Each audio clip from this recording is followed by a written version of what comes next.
Hello, everyone. Hello, you made a weird sound, and I was like, "But, huh? What? What? We doing this? We doing?" Welcome to episode 2 of Cached Arcana Check, the very irregular podcast we have about D&D, where we talk about shit that we like, we don't like, and stuff, and all the new stuff that's coming out. And stuff. Yeah. And things and stuff. But before we get started today, I have an announcement. Well, we both have an announcement. Do you like spooky things? I like spooky things. Do you like, Thank you for asking. do you like scary things, Stabby? When they're not afflicted upon me, sometimes, yeah. Do you like dating monsters? I do like dating monsters. We do that a lot. Do you like shooting monsters? Sometimes, depending on the monster, if they're not the ones I'm trying to date, that'd be very awkward. Unless they were into that, then that'd also be awkward. Well, then, Stabby, you know what I think would sound like a really good thing for you to check out? What, Alex? Our Halloween stream. What? The last 3 days of October, everyone. That's Saturday, Sunday, Monday, 29th, 30th, 31st. We have a whole event planned for you guys. We're going to be doing a lot of... I'm running a D&D one-shot where it is Curse of Strahd, but it is kick down the door dungeon crawl.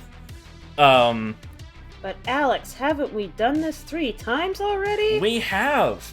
That's why this is the 4th annual Hell Weekend stream. I know. So yeah, we've got Curse of Strahd, Strahd Must Die Tonight, a D&D one-shot.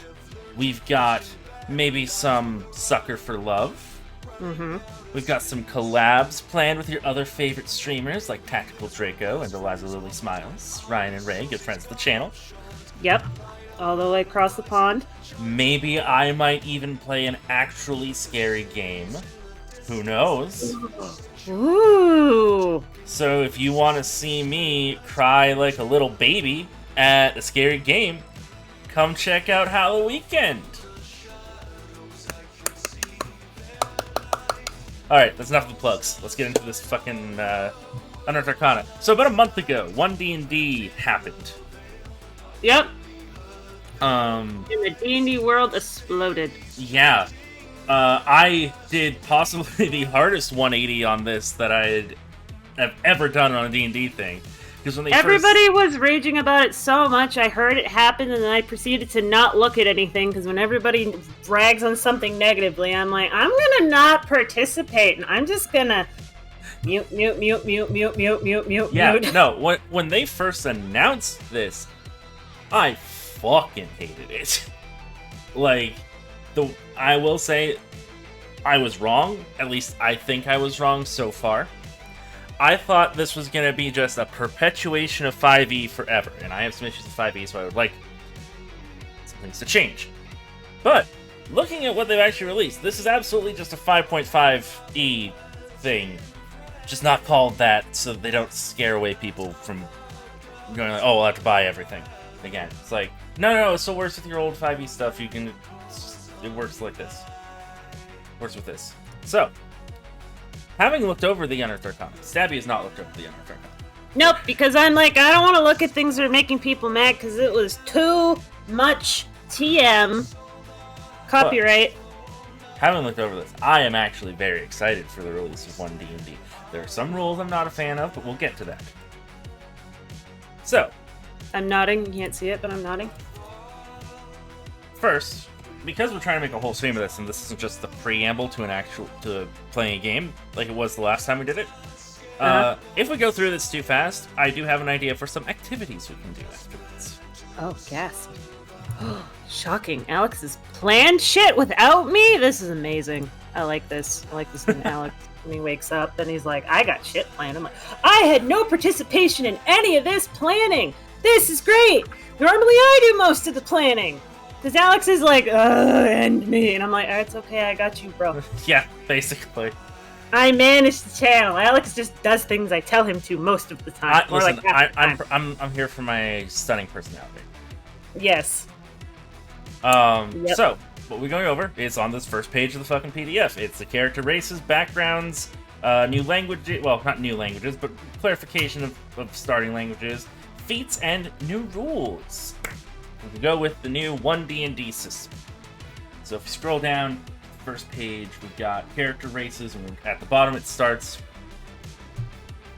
Well, actually, let's go first. Character origin overview. So you got your creature type, your size, your speed, your lifespan, which they've unhomogenized the lifespans. I'm so happy about that because a lot of the lifespans got homogenized at the end of 5e. Which is like, if it's not otherwise stated, it has a human lifespan of 80 years. It's like, oh, well, that's boring. But they've undone that. Which, I mean, again, it's a thing. Where It's I'm a like, thing. okay, well, that's what you say, but my Yeah. settings is this. Like, that was my big thing. Was, yes, you can absolutely homebrew it back. I just feel like I'm paying for a book. I shouldn't have to homebrew half the fucking game. But regardless, I'm not here to rag on 5e. We're here to discuss the shiny new stuff. Yes, we're looking at the sparkly things, because we're a bunch of corvids that are all stuck in a room going, ooh, what's this? Correct. So special I love traits. that. We got special traits, Yep, which is just like what your race gets, which humans are cool now. Which, okay, so for layman's terms, because again, I didn't look over any of the special traits, are like your subclass, subspecies? No, there are no Right. there are no well, there are some subraces, but they are much less defined than in 5e. Okay, Special so traits it is stuff kinda like is- Fey ancestry. Oh, okay, carry on. Dwarves are cool now, by the way. I actually really like new dwarf. Dwarves were cool. And then, okay, here's the cool thing. When making your character, your ASIs don't come from the race anymore, Stabby. No, I heard that they came from the background. Yeah, they come from your background. I think that's really cool because, yeah, of course that makes sense. An orc who has dedicated their life to studying magic would be smarter than an orc who is a dedicated just warlord. Mm-hmm. And that orc warlord would be stronger than the orc who has dedicated their life to being a wizard. You get your skill proficiencies, you get your tool proficiency. You can get morks now. Right. Mage orcs. Morks. You get a language from your background. Mm-hmm. You get a feat from your background, which we'll go over that. Ooh. Everyone Nice. gets a feat, just starting off. Just, Yay! No one's defeated! and then, of Ah, course, you get your that's funny. equipment. So, we'll start with humans. Oh, also, for half-breeds, right? Yes. First off, I think every race can breed with every race. And when you make a half race, Monster fuckers everywhere rejoice. when you make a half race, you pick one of your parents' racial stats to go with. There's no longer distinct stats for half races. You just pick. Nice. Nobody can be the half-elf skill monkey. And your lifespan is an average of your two parents. Oh, I know. you literally just missed me explaining stuff to Stabby, like explaining what the new.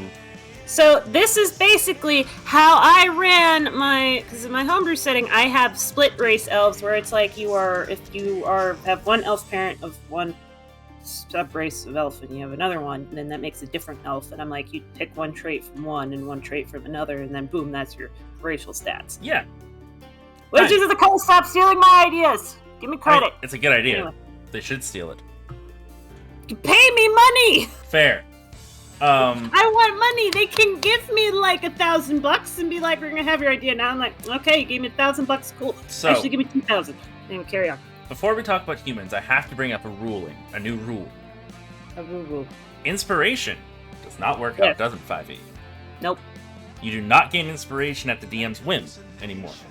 Instead, you gain inspiration whenever you roll a natural 20, and it expires when you take a long rest. However, if you're a human, your special trait is resourceful. You gain inspiration whenever you finish a long rest. Which is cool. That is really cool. It reminds me of the way they do humans in Shadowrun, where they just get extra edge. Yeah. It's just humans are lucky. Humans are more lucky, they're more adaptable, they can handle improvisation better than other races, which I think is cool. You get proficiency in one skill of your choice. That's cool. and you gain either the skilled feat or another first level feat of your choice. So every human's a V-human now. Okay, cool. That's the one everyone was playing. Yep. I think they were just like, yeah, baseline human sucks. We'll just get rid of that. Yeah, no, unless you were that person who rolled all 18s and it's like, now all your stats are 19 now. Right. And then, okay, so here's our first new race. That's human. Humans are pretty simple. They're humans. They're the basic McBasic character option. Ardlings. Have you ever heard of Ardlings before now? Because I hadn't. And I don't think I think they're fairly new. Isn't that a? I feel like I've heard it before. But Ardlings are supernal beings who are either born on the upper planes or have one or more ancestors who originated there. They are alternatives to Azamar, basically. Oh. Azamar are still in the game because it's not a new edition. You can still use the Azamar stat blocks in Monster of the Multiverse or Volos or whatever you want to use. Already for the bad guys. Yeah, that one. But Ardlings are a new type of celestial blooded race. An Ardling has a head resembling that of an animal, typically one with virtuous associations. They're the Egyptian furry guys. Yeah. Depending on the animal, the Ardling might have soft fur, downy feathers, or supple bare skin. Okay, that was a weirdly supple horny... bare skin? No, B-A-R-E. Oh, okay. Sorry, you put animal and bear in the same thing, I'm gonna think the bear. Yeah, I know. The Ardling's celestial legacy determines the animal it represents, or it resembles, rather. An Ardling gains a measure of magical power from the celestial legacy, as well as the ability to manifest spectral wings. An Ardling's moral and ethical outlook is self-determined, however, not fixed by ancestry. The three celestial legacies are as follows. You have the exalted Ardlings, the fierce passions of Arborea, the heroic heart of Isgard, the wondrous nature of the Beastlands call to Ardlings who have the exalted celestial legacy. Their celestial ancestors are heroic champions of the chaotic good planes.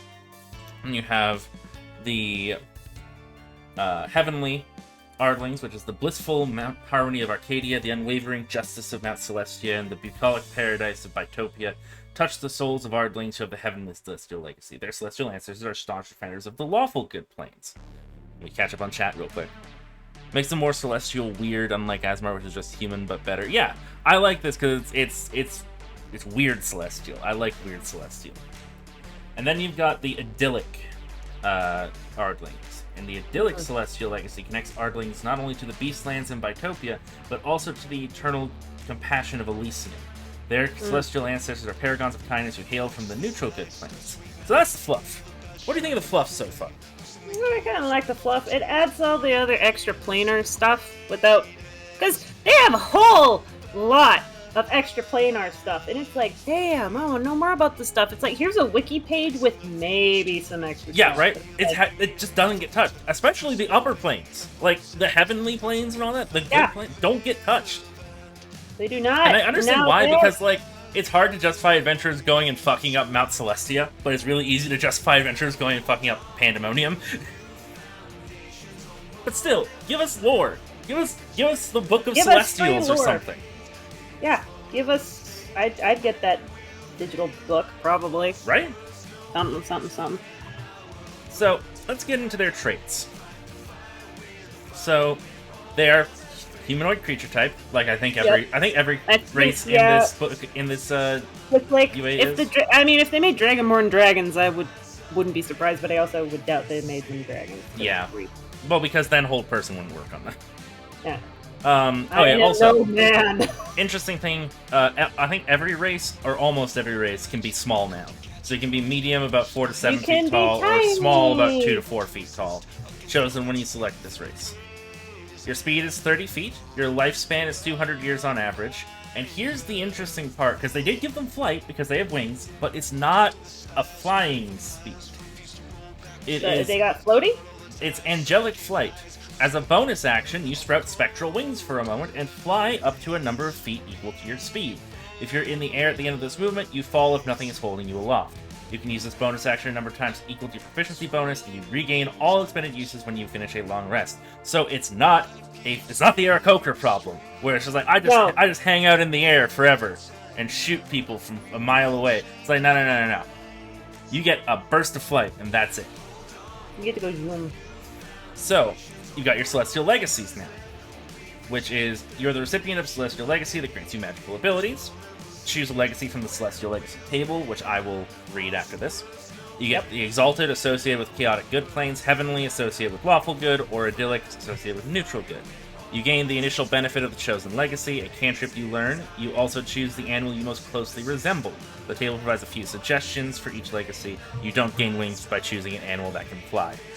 Starting at 3rd level and again at 5th level, you gain the ability to cast a higher level spell with this trait, as shown on the table. Once you cast the spell with this trait, you can't cast that spell with it again until you finish a long rest.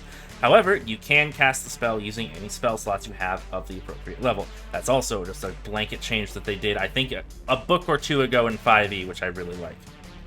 Is just, if you have a racial spell and you have a spell slot that can cast that racial spell, you can use it. Instead of being like, you can only do this one point, blah blah blah, per whatever. Here's what I really like. Intelligence, Wisdom, or Charisma is your spellcasting ability for the spells you cast with this trait. Choose the ability when you select the legacy. And damage resistance, you have resistance to radiant damage.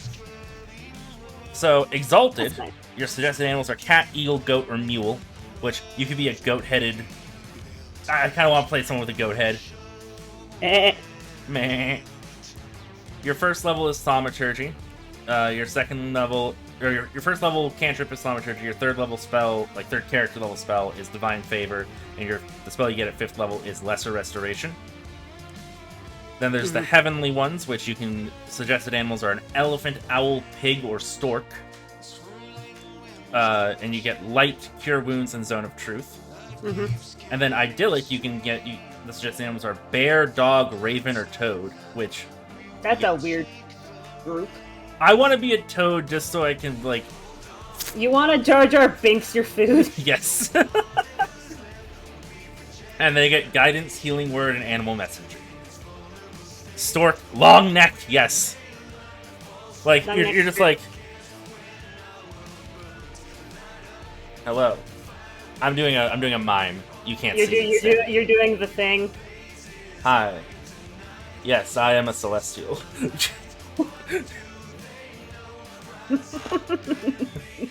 You just do the thing that the cranes do when they go fishing, and it's just like... Yep. You're just a fucking Acnosome. And so Ardlings of many worlds, so more fluff. Ardlings bring a little bit of the upper planes with them wherever they go. On many worlds, the first Ardlings use the magic of their celestial legacies to inspire and heal others. By virtue of their celestial legacies, some Ardlings strive to make the world a better place. Others use their supernal gifts to be the best versions of themselves that they can be. Still others are delayed to have a connection to the upper planes without the responsibility of always having to do the right thing. Fair. So, I got your initial thoughts. What now that you've heard the whole package of Ardling, what do you think? I like them. It's a nice option to be like, I want to do something weird, but not like, oh my god, this is not okay. Like, DM's gonna go, alright. Right? Alright, now we get into your babies. Ah, I heard Dragonborn's next. Yep. I did not see any gem dragons on there, though. No, there is not. Not yet, at least. They may be adding that later. Be Anubis. Just have a jackal head, yeah. Yeah, be the Anubis. Man, it's like that, one, you can do a setting with, what's that one setting where, like, all the dudes are, like, animal-headed people? Or like, anthros or something? Oh, fucking Beastars? No, not Beastars. It was a comic. Oh, okay. Then the main character was a black cat detective, and I can't think of the name of the comic. But that. So, interesting change to Dragonborns. They were no longer a slave race that broke free of their draconic masters. Instead, the earliest Dragonborn hatched from the eggs of chromatic and metallic dragons. One story holds that these eggs were blessed by the dragon gods Bahamut and Tiamat, who wanted to populate the world of dragons with people who created in their image. Another story holds that dragons you created... made this, I made this debate. Yeah. Yep. Another story holds that the dragons created the first Dragonborn without the god's blessing. Whatever their origin, Dragonborn had made homes for themselves on the world's immaterial plane. Dragonborn look like wingless bipedal dragons, scaly, bright-eyed, and thick-boned, with horns on their head. Dragonborn of chromatic ancestry have scales that are black, blue, green, red, or white, whereas Dragonborn of metallic ancestry have scales that are the color of brass, bronze, copper, gold, or silver. When two Dragonborn whose scales are of different colors produce a child, their offspring scales match those of one parent or the other. I would probably say you have to pick one of the traits, but you can be a mix. Your scales can be mixed if you like. Like their draconic ancestors, Dragonborn can exhale acid, cold, fire, lightning, or poison. One can tell the type of energy a Dragonborn breathes by the color of the Dragonborn's skins. Dragonborn. So that's a new flavor. It's pretty standard. They reflavored it. It's not that different. It's not that different. They got rid of the slave. They've gotten rid of a lot of the slavery references. Yeah, I mean, which is fair. Yeah. It's like, let's not have that anymore. So, Dragonborn cannot be small, unfortunately. They are humanoid and they are medium. Well, no, I mean, that would take away from kobolds. Right? Yeah. If you want to be a small dragon, just be a kobold. It's like the same thing. It's just slightly different features. And their lifespan is 80 years on average. So, like, normal person business. They got rid of a lot of those things that if you want to add it in, fine, but it's not in base game anymore. Yeah, exactly. As a Dragonborn, you have these special traits. Draconic ancestry. The lineage stems from a dragon progenitor. Choose the type of dragon from the Draconic Ancestor table. Your choice affects your breath weapon and damage resistance traits. The chosen dragon also affects your appearance, with you displaying coloration and other features reminiscent of that dragon. So it's the same as 5e for the colors and the breath weapons, but we'll go over it again just in case, someone watches this who's like, I've never played 5e. So you got your black dragons who do your acid, blue dragons do your lightning, brass who do your fire, bronze who also do lightning, copper who do acid as well, gold who does fire, green does poison, red does fire, and then silver and white both do cold. Breath weapon got improved so much. Yes, thank God. It needed a buff so bad. So it is an action now. It's not a bonus action, but it's better because of it. As an action, you exhale destructive energy. Actually, I'm not even sure if it was a bonus action before, but whatever. I think it was just It was an action because. Damn. Yeah. Okay. Wow. That really sucked. I am winning today. As an action, you exhale a destructive energy in a 50-foot cone. There's no difference in the line, cone, range, whatever, or saves. It's all just 15-foot cone dex save. Against I like the line, but anyway. Yeah, I did too, but I'm fine with it all just being cones. Each creature in that area must make a dex save against your DC equal to 8 plus your Constitution modifier plus your proficiency bonus. I think that's just the same as it was. Mm-hmm. On a failed save, the creature takes 1d10 plus your character level in damage of the type determined by your draconic ancestry. On a successful save, the creature takes half as much damage. You can use this breath weapon a number of times equal to proficiency, and you gain all expended uses when you finish a long rest. Mm-hmm. So I like that because it scales with you in a consistent way. So like you will always be improving your breath weapon, and your breath weapon will always do a little more than it did. Yeah, instead of being like, oh, whoop, also you can just straight up kill a man. Yep.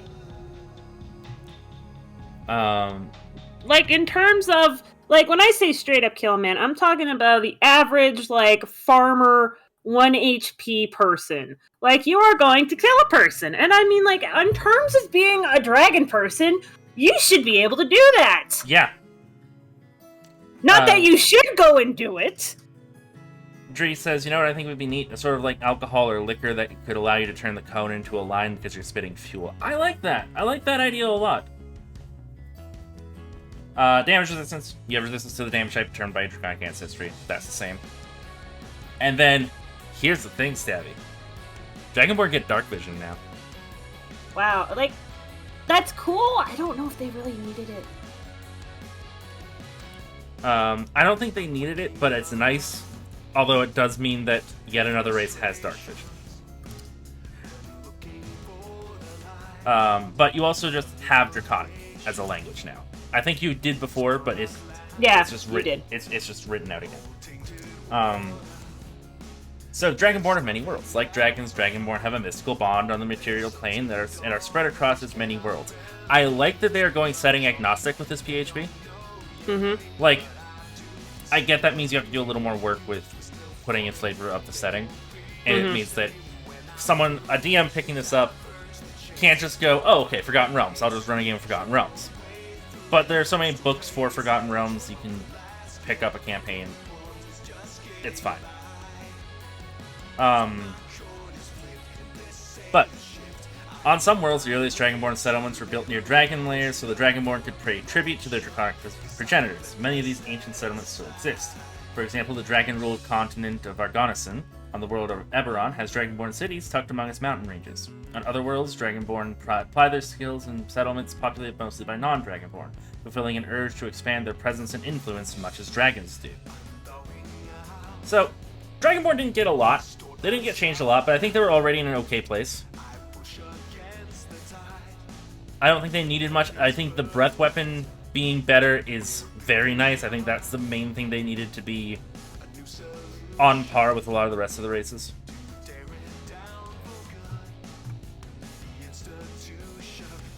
So yeah, what do you think of New Dragonborn? I like it. It feels like they got stuff that they needed. I don't know if they needed dark vision, but I mean, hey. I would, here's the thing. I am with Winter in chat, that dark vision needs to be a little less prevalent because everyone fucking has it at this point. But I'm also with Dree that it makes sense because dragons and kobolds have dark vision. It's weird that Dragonborn didn't.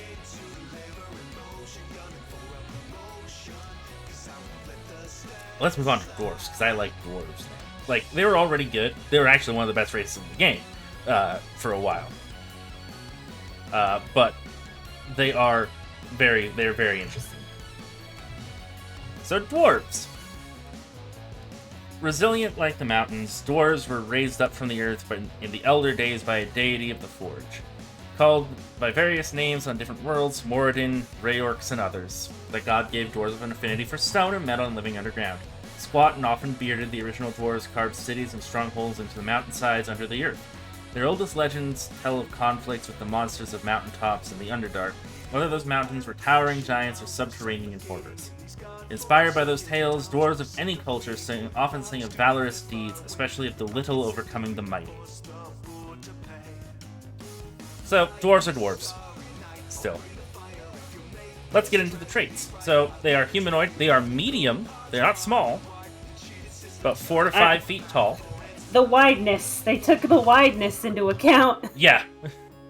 Right? It's like when you average out the area, they have the same area as a fucking tall person. Because they're squares. It just feels a perfect, 5-foot cube, and it's just a dwarf. It's like a Minecraft character. Square on either side. It's just one that's like, Henry X! He just puts down a fucking Minecraft axe, and you're like, alright, buddy. You can be whatever size you want to be. As long as you fit in the confines of this square. Yep. So, as a dwarf, you have these special traits. You have dark vision, obviously. I mean, yeah, they go mining. That makes sense. Dwarven resilience, you have resistance to poison damage, and you have advantage on saving throws to avoid or end the poison condition on yourself. That is still there from 5e, which I like. You have Dwarven toughness. Your hit point maximum increases by 1, and increases by 1 again whenever you gain a level. Forge-wise... Wait, hold on. Can you get...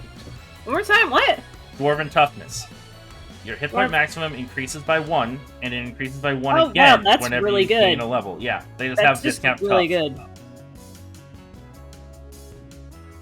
Yeah, they already were medium. They didn't used to be. They used to be small. They used to be squished down, and then they took the transform tool, and then they took them back. Instead of 100% width and 50% height, they just made them 100% again. Here's what I like.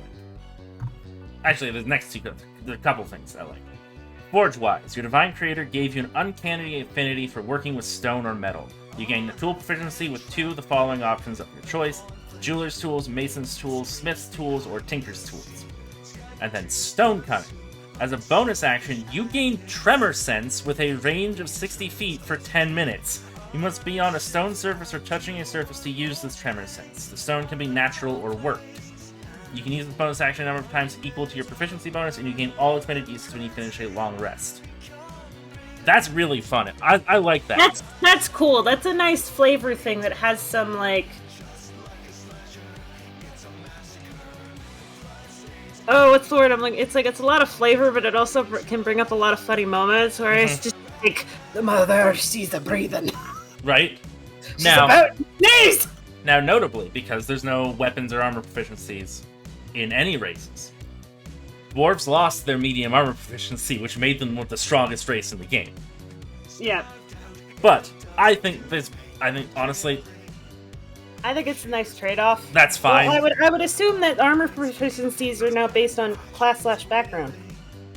Right? Yeah, that's what I would assume. I don't think it's based on background, but I think it's going to be based on your class, which makes sense because you'd be studying to be that class. You would learn the tools of that class. Okay, but could you imagine apply Tremor Sense to the Underdark races? Yeah, that would make sense. Well, considering there's the Snurfeeble under the norms, the Durgar, those guys. And hey, you can be a Durgar with this stat block. Yeah, it's just like, well, bam. Because you have the dark vision, you don't have the sunlight sensitivity. Sunlight sensitivity's gone, isn't it? Yeah. They got rid of basically any negatives to having a race, which I'm about, but at the same time, I get it feels bad. Feel like it feels bad having to take. I would be okay with there being a negative if everybody, like, it's all about the balance. If everybody has the same net level, then I'm okay with that. Yeah, as long as it's not like one or two races get a negative and the others don't. I don't like that, but if it's either like in 3.5, or I think it was 3.5 at least, some older edition where every race had a positive and negative ASI, I think that's fair. Yeah, like that was cool. Because that adds complexity and choice to your Yeah. Anyway, dwarves of many worlds. On some worlds in the multiverse, the first dwarven settlements were built in hills or mountains, and the dwarven families who trace their ancestry to those settlements call themselves hill dwarves or mountain dwarves, respectively. Orth, Earth, and Kryn, the worlds of Greyhawk and Dragonlance settings, respectively, are examples of worlds that have such dwarven communities. In other worlds, dwarves have given themselves other cultural designations. For example, on the continent of Faerun in the Forgotten Realms, the dwarves of the south call themselves gold dwarves, and the gold dwarves of the north are shield dwarves. So, just examples of how you can integrate dwarves into your setting.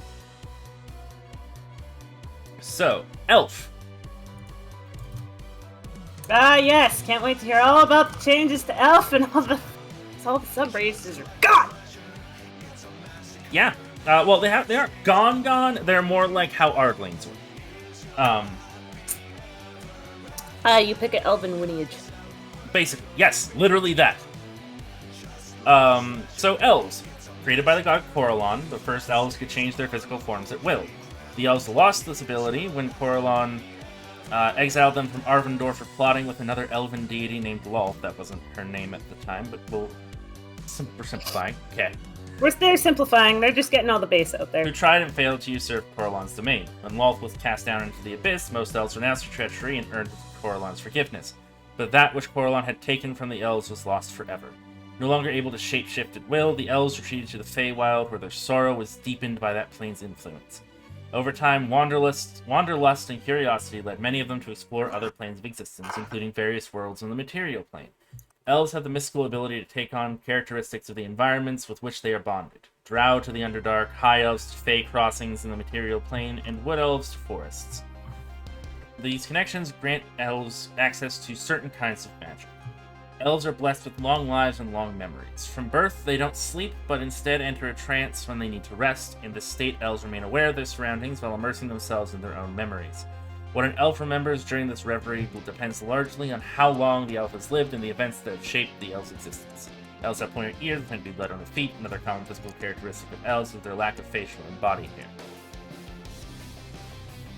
Yes, Dree, they made it so that the difference in the elves are that they are affected by their environment, rather than a genetic thing. Which I love. Just imagine, you have generic elf, and then you just put it in a specific. They made elves Eevees. Yes. That's all they did. They just made them Eevees. What? Your elf is evolving. Dun dun dun dun dun dun dun dun dun. That's so funny to me. Congratulations, your elf evolved into Drow. So elf traits: humanoid, medium, 5 to 6 feet tall. That's coward's talk. They should be able to be 7. Speed 30 feet and lifespan 750 years on average. I tend to bump that up to 1,000 for my settings, but that's just me. Yep. As an elf, you have these special traits. Dark vision, you have dark vision with a range 60 feet. Elven lineage, you are part of an elven lineage that grants you supernatural abilities.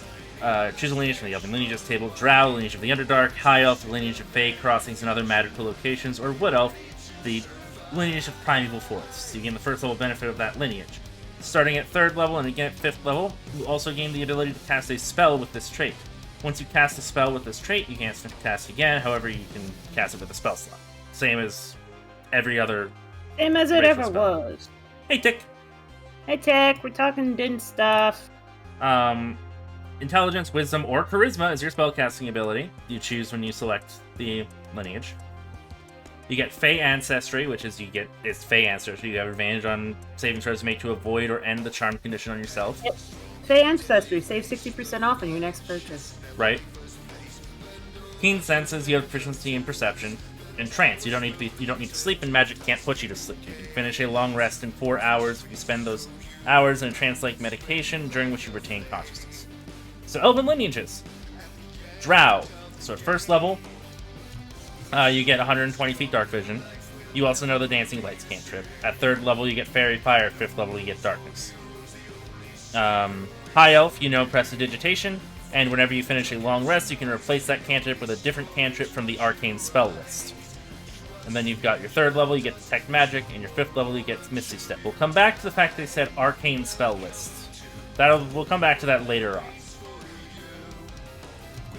on. And then Wood Elf, your speed increases to 35 feet, and you also know the Druidcraft cantrip. And then at 3rd level, you get Long Strider. At 5th level, you get Pass Without Trace. I think that's really neat. I like that all the elves get racial spells rather than just Drow, and then High Elf gets a cantrip. Yep. It's like, hey go! Have some magic! Yeet! So, you got Elves of Many Worlds. After leaving the Feywild, elves established deep roots on the worlds throughout the multiverse. Within their respective domains, elves often use their magic and other resources to build fabulous enclaves. The subterranean cities and outposts of the Drow, the gleaming towers and citadels of the High Elves, the forest sanctuaries of the Wood Elves are nothing short of architectural wonders, which reflect their builders' otherworldly origins. I like that they are still dick-riding elves just as hard as they always have. Yep. I also see there's no Sea Elf anymore. No, those are not... Remember, this is PHP. This is your basic character options. This is essentially... They're just rewriting PHP, okay. This is essentially the new PHP. Okay, so there's not going to be Shadow Kai, there's not going to be Sea Elves, there's not going to be Eladrin. Most likely not. That's why there's no Gem Dragons. Because again, if you want to do those, the stat blocks are still in Fizbin's. Or Morty's Book of Bad Guys, or whatever you want to look at. So Drow. Known for their white hair and dusky gray skin tones, Drow typically dwell within the Underdark. Noteworthy exceptions include Driz Do'Urden or Jarlaxle Benair, 2 Drow adventurers of the Forgotten Realms who shun their subterranean homelands. Some Drow societies avoid the Underdark altogether. On Eberron, for example, Drow dwell in gloomy rainforests and cyclopean ruins on the continent of Zendrick. I should get more into Eberron. The more I hear about Eberron, the more I'm like, this is cool. You're just like, tasty. Drow are good elves, changed my mind. No, we will not. High Elves. On some world, High Elves refer to themselves by other names. For example, Sun Elves and Moon Elves of Toril, the world of Forgotten Realm settings, are High Elves. The Silmanesti and Qualinesti of Krynn are world of Dragonlance, and the Arani of Eberron. Wood Elves are known across the multiverse by many other names, including Wild Elves, Green Elves, and Forest Elves. Grugach are inclusive Wood Elves on Earth, Great World of Greyhawk setting. while the Kaganesti and Tarnadel are Wood Elves of Kryn and Everon, respectively. Mm-hmm. So, that's New Elf. I like New Elf a lot. I like that all the lineages are equal to each other now. Yep. Also, I like that Drow don't have sunlight sensitivity, so I might actually play a Drow. Man, I like playing a Drow with sunlight sensitivity where it's like, what do your elf eyes see? Fucking nothing! Except the times where I did see! Because nobody else rolled high enough! And I'm like, what the fuck is blinding me in that sparkly thing in the waterfall? And everybody's like, what? That was fun. That was fun. Like, at least couldn't see shit half the time. So now we get the gnomes. I'm a good gnome! The little guys. Alright, so gnomes are magical folk created by gods of hard work, invention, trickery, and life underground. The earliest gnomes were seldom seen by other folk due to the gnomes' secretive nature and propensity for layering in sylvan forests, hillside burrows, and sprawling warrens under mountains. What they lacked in size, they made up for in cleverness and cunning. They confounded predators with elaborate traps and low, narrow, labyrinthine tunnels. They also learned useful magic from gods like Garl Glittergold, Bearvin Wild Wanderer, and Baravar Cloakshadow, who often lived among them, usually in disguise. Gnomes are petite folk with big eyes, pointed ears, and wistful imaginations, harkening back to a time when their ancestors hid in tunnels under thick forest canopies.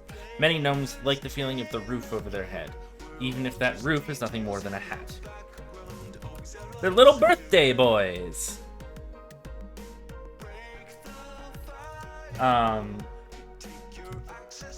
So gnomes, their creature type is humanoid. Their size is small, about 3 to 4 feet tall. I think they should be able to be smaller. They should be able to be 2 feet tall. Their speed is 30 feet, so they got rid of the speed penalty for small races, which I like. And their lifespan is about 425 years on average. As a gnome, you have dark vision, range of 60 feet. Gnomish cunning, you have advantage on intelligence, wisdom, and charisma saving throws. And gnomish lineage, you are part of a gnomish lineage, grants you supernatural abilities. Choose intelligence, wisdom, charisma as your spellcasting ability. For spells you cast with this trait, choose the ability when you select the lineage. So you got forest gnomes!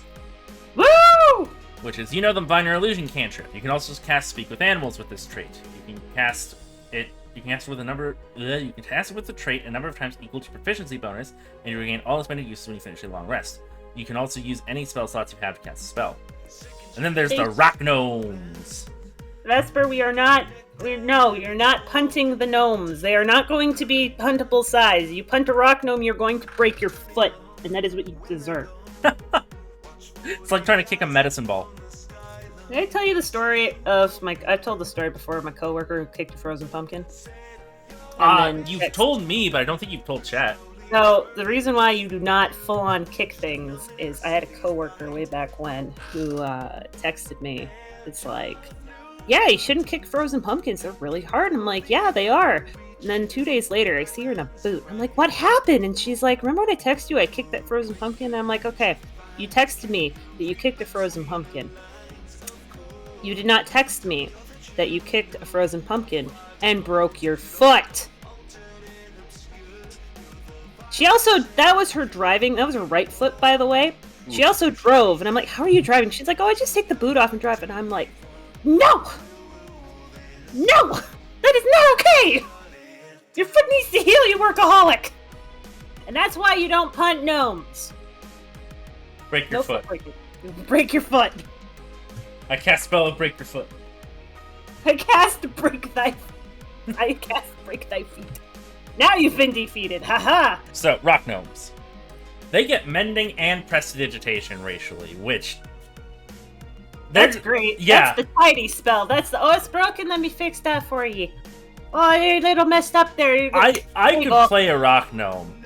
Like, honestly, like, that tells me a lot about who rock gnomes are if they racially get the clean up and fix things spells. They're tidy! Which is really funny, because you think rock gnome, oh, they're in the dirt. Nope, they are tidy boys. Bark skin exists for a reason. No, Vesper. Okay, bark skin, not bark and stone body. Not bark bone. You got the outside. The inside's still squishy. In addition, you can spend 10 minutes casting Prestidigitation to create a tiny clockwork device, such as a toy, a fire starter, or a music box. Casting the spell in this way consumes 10 gold worth of raw materials, string, gears, and the like, which you provide during the casting. When you create this device, you determine its function by choosing one effect from Prestidigitation.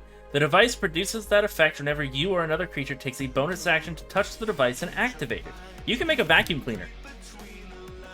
They're so tiny! You can make a Roomba. You can make a Roomba! If the chosen effect has options within it, you choose one of those options for the device when you create it.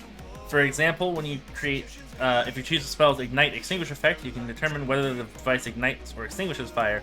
The device doesn't do both. So you can just make a fucking barbecue lighter. You have 3 such devices in existence at a time, and each one dismantles itself 8 hours after its creation. You can also touch one of your devices and dismantle it as an action. After a device is dismantled, the 10 gold and materials used to create it can be reclaimed. You can make Stabby the Roomba! I don't want to be a Roomba! Make a Roomba, attach a dagger to it. I have invented a knife-wielding tentacle. That's a rock nose, great old one warlock. Yeah. Rock nose? No, that's Conan. Rock gnome. If anybody would like to volunteer to come turn it off, that would be fine by me. So, gnomes of many worlds. Gnomes, past and present, are known to equate secrecy with safety, which is why gnome settlements are often tucked away or concealed by magical illusions. Forest gnomes. Gnomes who have ancestral ties to forests are called forest gnomes. Duh. They use their magic to befriend small forest animals and rely on them for news concerning their neighbors, be they malevolent or benign. And then there's rock gnomes. Gnomes whose ancestors dwelled under mountains are called rock gnomes. On some worlds, including Kryn, the world of the Dragonlance setting, rock gnomes are also known as tinker gnomes due to their fondness for artifice and clockwork inventions. I like new gnome. I would play a rock gnome. I think rock gnomes are so flavorful. I would love to. Crave that mineral. This might be the first time I play a small race. You know me, I like playing tall bastards, but... Yes, now you get to play small... Well, no, Serena's not tall. Well, no, Serena's also not a bastard. Yeah. Serena's but, like, there's a Ranus, there's a Nara, there's fucking Reardon. I like my tall bastards. You can't call Reardon a bastard. Reardon's a twink. You have to keep refreshing the page because audio and video keeps on syncing. No. Winter, check your settings. Hold on. I know what might help. Give me a sneaky second. There is, if you go to advanced settings on the video, you click on that, click advanced, and then if there's a latency, like a low latency button, click that. If not, then rip to rip. Like turn off the low latency? Yeah. Turn it off and on again. I don't remember which one's which. So, next we got halflings, which are smaller than gnomes. Gnomes are 3 to 4 feet tall. Halflings are 2 to 3 feet tall. Perfect. So, cherished and guided by gods who love life. Let me reread that. Cherished and guided by gods who value life, home, and hearth. Halflings gravitate towards bucolic havens where family and community help shape their lives. That said, many halflings are blessed, some might say cursed, with a brave and adventurous spirit that leads them on journeys of discovery, affording them the chance to explore a bigger world and make new friends along the way. Their size, being not unlike that of a human child, helps them avoid unwanted entanglements and slip into and out of tight spaces. Anyone who has spent time around halflings, and particularly halfling adventurers, has likely witnessed the story Luck of the Halflings in action. When a halfling is in mortal danger, it seems as though unseen forces intervene on the halfling's behalf. Many halflings believe in the power of luck, and they attribute their unusual gift to one or more of their benevolent gods, including Yandala, Brandabaris, or Charlemagne. No, that's Charlemagne. Oh, Charlemagne. Okay. Yeah, not Charlemagne, Charlemagne. Okay, I was like, I'm sorry. Yep, I'm like, you're gonna mess up reading that. So they're humanoid, 2 to 3 feet tall, the speed is 30 feet, and they live about 150 years. As a halfling, you have these special traits. Brave, you have advantage on saving throws to make or avoid... to avoid or end the frightened condition on yourself. I like that the little guys are the brave ones. They just listen. The shorter you are, the closer you are to hell. Just. Ah! Also, Serena would fit right in with halflings, like with her attitude. Just be like, I can't fit inside, but here I made you bread. It's big for you guys, but then it just means there's more to share. Okay, bye. Luck. When you roll a 1 on a d20, you can reroll a die, and you must now use the new roll. So you can still have the luck divination wizard with the lucky feet and still be bullshit. Yep. Listen, let them have a little bit of bullshit as a treat. And then naturally stealthy. You have proficiency in stealth. I mean, yeah. 2 feet. Because you're hobbits. No, they're halflings. They're legally distinct. Yes. Halflings of many worlds. On many worlds, halflings are walking, talking contradictions. Home tradition and pastoral pursuits collide with a God-given love of adventure and a knack for getting into and out of trouble. Halfling communities come in all varieties. For every sequestered halfling shire, you can't say it. May I have to change Primrose to a gnome because, like, hamster eating banana meme? What is the banana a metaphor for, Vesper? Primrose is Ash's dead wife. Who was originally a halfling, but if halflings are 2 to 3 feet tall, there may be some biology issues there. That is the metaphor of the banana. I understand now. Anyway, carry on. Because Ash is also a tall bastard, if I remember right. Technical difficulties, yep, apparently so. For every sequestered halfling shire tucked away in some unspoiled corner of the world, there's a halfling crime syndicate like the Boromar clan in the world of Eberron, or a territorial mob of halflings like those found in the world of Athos. Some halflings... Damn. Athos. Asses, yes, that's what you said. I can't believe you're making fun of my lisp. Mm. Some halfling settlers, particularly ones who prefer to live underground, are thought to have a little bit of dwarven blood coursing through their veins, and are sometimes called stronghearts, halflings, or stouts. Nomadic halflings, as well as those who live among humans or other tall folk, are sometimes called lightfoot halflings, or tall fellows. So you'll notice, dwarves and halflings have had their subraces removed, because they're largely just cultural. They aren't, like, an actual biological difference. Got it. And then, because there's no half-orc anymore, we have full-blooded orc as a PHB race in 1D&D. So, orcs trace their creation to Grumsh, the one-eyed god, an unstoppable warrior and powerful leader. Grumsh armied his children with certain gifts to help them survive on worlds beset by monsters. Even when they turn their devotion to other gods, orcs retain the gifts that the one-eyed god bestowed upon them. Might, endurance, determination, and the ability to see in the dark. Also, hold on, did halflings get dark vision? They did not! Halflings do not have dark vision.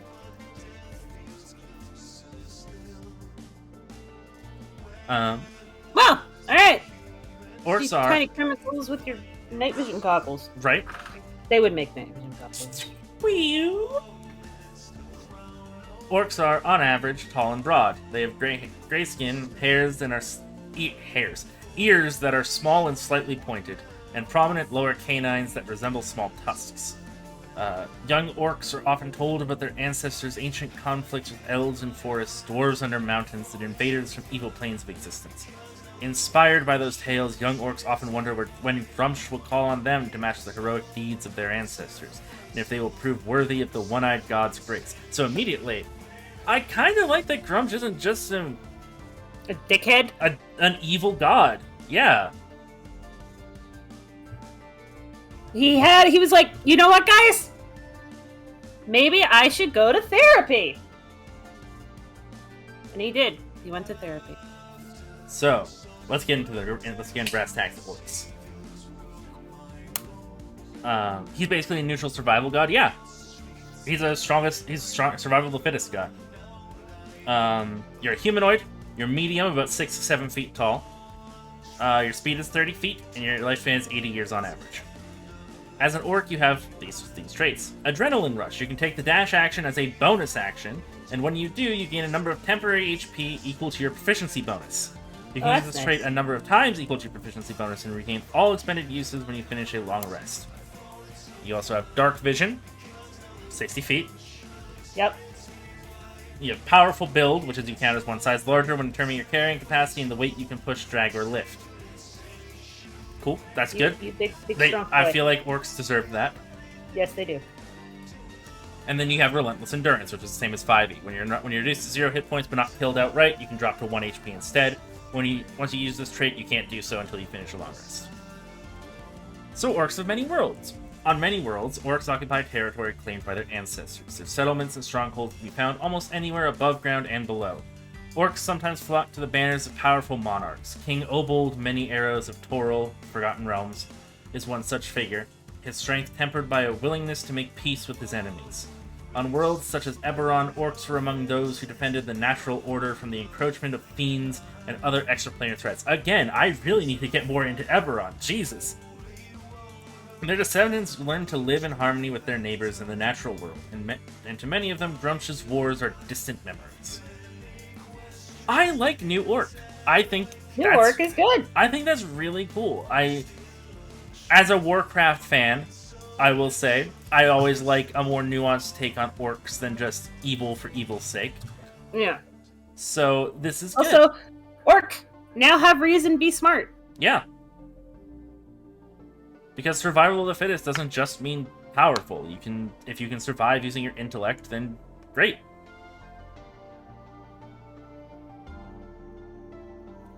Like, we have brain, we will use it. So, let's get into the race that Winter took a special interest in. Ah, yes, Tief. Yes. Because they changed Tiefling a lot. They did. Tieflings are either born in the lower planes or have one or more fiendish ancestors who originated it. A tiefling is linked by blood to a devil, a demon, a Yugoloth, or some other fiend. This connection to the lower planes is, for better or worse, the tiefling's fiendish legacy, which comes with the promise of power. It has no effect on the tiefling's moral outlook. Tiefling chooses whether to embrace or lament their fiendish legacy. The 3 legacies are as follows. Abyssal. The heartless entropy of the abyss, the howling chaos of pandemonium, the vast despair of carcerai called tieflings who have the abyssal fiendish legacy. Horns, fur, tusks, black blood, and peculiar odors are common features of such tieflings, most of whom have the blood of demons coursing through their veins. Now we've got Winter's favorite race. Yep. The goo tiefling. The chthonic tieflings. Tieflings who have the chthonic fiendish legacy not only feel the tug of carcerai, but also the greed of Gehenna and the underworld gloom of Hades. Some of these tieflings look cadaverous, others possess the unearthly beauty of an incubus or succubus, or they have physical forms in common with a night hag, a Yugoloth, or some other neutral evil fiendish ancestor. It's the sexy tiefling. Well, maybe. It can be. Listen, they said succubus, incubus. Mm-hmm. You know what people are gonna do. Mm-hmm. Well, they've already been doing it. Now they have even more reason to do it. Winter, I think, wants to make a Hades looking like an underworld tiefling. We talking like fucking Hades, the game kind of tiefling? No. Well, maybe. I don't know. I don't think she's played Hades, but yes, the Greek Hades. Then there's Infernal, which is what we all know. What we all know. Hi, Cat. Hi, Cat. We're talking Din. So, Infernal tieflings binds tieflings not by blood, not only to Gehenna, but also the raging battlefields of Acheron and the diabolical Nine Hells. Horns, spines, tails, golden eyes, and a faint odor of sulfur or smoke are common physical features of such tieflings, most of whom trace their ancestry to devils. I like that tails aren't a requirement now, which, like... I mean, they're not a requirement. Everyone's gonna have a tail. Everyone's still gonna have a tail, yes, but they're not a requirement. I also like how there's other traits you can pick, like fur or tusks. Or, I mean, the horns were always there, but now you can, I don't know, you can kind of make it up as you go. You can kind of be like a little minotaur fucker, just like running around on hooves. Phrasing, Alex, phrasing, please! No, that was your mom was the minotaur fucker. You're just a little minotaur fucker. Two different uses of the same words. Mimitor.